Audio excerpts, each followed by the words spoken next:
ಅಲ್ಲ, it's A mixed reaction. ಏನಂತೇಳಿದರೆ, ಇವತ್ತು ಬೆಂಗಾಲದಲ್ಲಿ ಮೊದಲಿನಿಂದನೂ ಕೂಡ ಇದರ ಬಗ್ಗೆ ಭಾಳ ಹೋರಾಟಗಳು ನಡೆಯಿತು.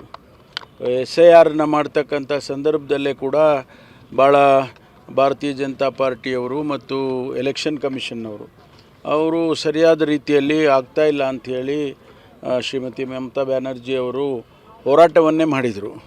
ಇವತ್ತು ಅದು ಎದ್ದು ಕಾಣಿಸ್ತಾ ಇದೆ. SIRನ ಅವರು ತಿದ್ದಿ ಮಾಡಿ ವೋಟರ್ಸನ್ನು ಮ್ಯಾನಿಪುಲೇಟ್ ಮಾಡಿದರು ಅನ್ನುವಂಥ ಅಂಶ ಏನಿತ್ತು, ಬಹುಶಃ ಅದು ಕೂಡ ಈ ಫಲಿತಾಂಶಕ್ಕೆ ಕಾರಣ ಅಂಥೇಳಿ ಹೇಳಬೇಕಾಗುತ್ತೆ. ಎರಡನೇದು, ತಮಿಳುನಾಡಿನಲ್ಲಿ ಇವತ್ತು ಯುವಕರು ಒಂದು ಕಡೆ ನಿಂತಿದ್ದಾರೆ. ಇದು ಅದು ಬದಲಾವಣೆಯ ಸೂಚನೆ. ಇದು ಅದನ್ನು ಅಪೇಕ್ಷೆ ಪಟ್ಟಿದ್ದರು. ಒಂದು ರೀತಿಯಲ್ಲಿ AIADMK ಅವರ ಮೇಲೆ ಮತ್ತು DMK ಅವರ ಮೇಲೆ, ಎರಡೂ ಪಕ್ಷದವ್ರ ಮೇಲೆ ಅಸಮಾಧಾನ ಇದ್ದದ್ದನ್ನು ಇವತ್ತು ಮೂರನೇ ಪಕ್ಷಕ್ಕೆ ಅವರು ಮತ ಹಾಕೋದರ ಮೂಲಕ ಪ್ರದರ್ಶನ ಮಾಡಿದ್ದಾರೆ.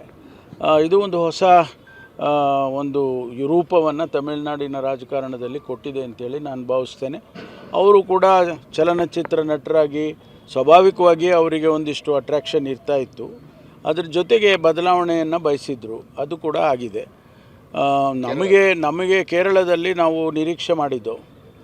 ಅಲ್ಲಿ ಸಾಮಾನ್ಯವಾಗಿ ಅಲ್ಲಿ ಒಂದು ಸಾರಿ LDF, ಒಂದು ಸಾರಿ UDF ಬರುತ್ತೆ. ಆದರೆ ಕಳೆದ ಬಾರಿ UDFನೂ ಬರಲಿಲ್ಲ, LDFೇ ಮತ್ತೆ ಬಂತು. ಆದರೆ ಈ ಬಾರಿ ಮೂರನೇ ಬಾರಿ LDFಗೆ ಜನ ಒಪ್ಪಿಲ್ಲ, UDFಗೆ ಅತಿ ಹೆಚ್ಚು ಬಹುಮತವನ್ನು ಕೊಟ್ಟಿದ್ದಾರೆ. ಭಾಳ ಸಂತೋಷ, ಯಾಕೆಂದರೆ ನಮ್ಮ ಪಕ್ಷದ ನೇತೃತ್ವದಲ್ಲಿ ಆಗಿರ್ತಕ್ಕಂಥದ್ದು. ಹಾಗಾಗಿ ಜನ ಅಲ್ಲಿ ಕೂಡ ಬದಲಾವಣೆಯನ್ನು ಬಯಸಿದ್ದಾರೆ.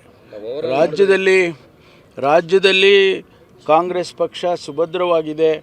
ಜನಸಮುದಾಯ ಕಾಂಗ್ರೆಸ್ ಪಕ್ಷದ ಕಾರ್ಯಕ್ರಮಗಳನ್ನು, ಯೋಜನೆಯನ್ನು ಒಪ್ಪಿದ್ದಾರೆ ಒಂದು ರೀತಿಯಲ್ಲಿ ಒಂದು ದಿಕ್ಸೂಚಿಯಾಗಿ ಬಂದಿದೆ.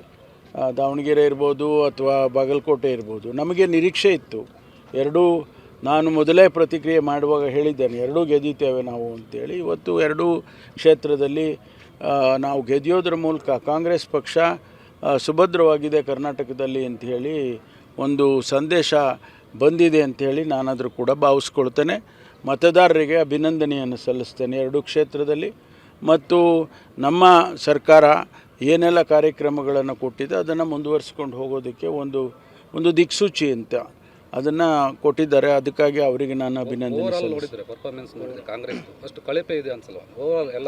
ಹಾಗೇನಿಲ್ಲ, ನಾವು ನೋಡಿ, ನಾವು ಸ್ಪರ್ಧೆ ಮಾಡಿರುವ ಸೀಟ್ಗಳ ಲೆಕ್ಕ ಹಾಕಿದರೆ ಆ ರೀತಿ ನಮಗೇನು ವೆಸ್ಟ್ ಬೆಂಗಾಲದಲ್ಲಿ ನಾವು ಹೆಚ್ಚು ಸೀಟ್ ಸ್ಪರ್ಧೆ ಮಾಡಲಿಲ್ಲ.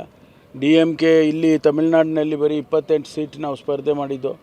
ಮತ್ತು ಬೇರೆ ಬೇರೆ ಅಸ್ಸಾಂನಲ್ಲಿ ನಾವು ಹೆಚ್ಚು ಸೀಟನ್ನು ಮಾಡಿದ್ದು. ಅಲ್ಲಿ ಕೂಡ ಫಲಿತಾಂಶ ಮಿಕ್ಸ್ಡ್ ಫೀಲಿಂಗ್ ಬಂದಿದೆ, ಮಿಕ್ಸ್ಡ್ ರಿಸಲ್ಟ್ ಬಂದಿದೆ. 25-26 ಸೀಟ್ ಗೆದ್ದಿದ್ದಾರೆ.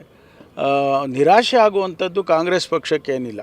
ಅವರಿಗೆ ಗೇನ್ ಆಗಿರ್ಬೋದು, ವೆಸ್ಟ್ ಬೆಂಗಾಲದಲ್ಲಿ BJP ಅವರು ಗೆದ್ದಿರ್ಬೋದು, ಅಸ್ಸಾಂನಲ್ಲಿ ಗೆದ್ದಿರ್ಬೋದು.